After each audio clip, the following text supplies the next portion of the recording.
There is a lot of excitement about Apple's upcoming iPhone 17 series, especially because of the additional color and design possibilities.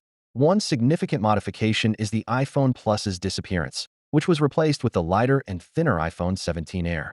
Early responses, however, indicate that the Air lacks enthusiasm, especially in terms of colors and features. The iPhone 17 Pro models are taking center stage in terms of design.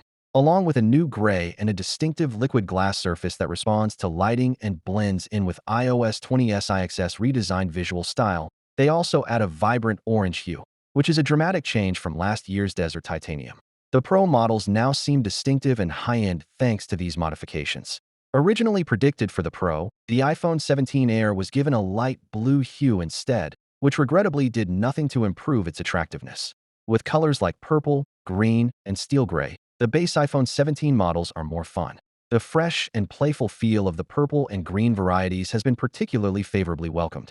In a recent survey, more than 56% of respondents said they liked the colors of the iPhone 17 Pro, 31% said they liked the base model, and just 12% said they liked the new Air.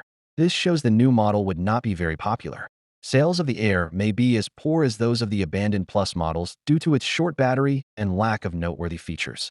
It is obvious that Apple is making more daring moves in this generation of software and hardware.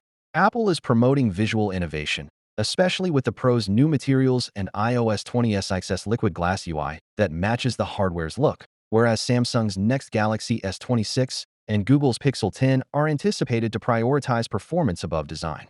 With the high level of platform loyalty, it is unlikely that these modifications would draw Android users.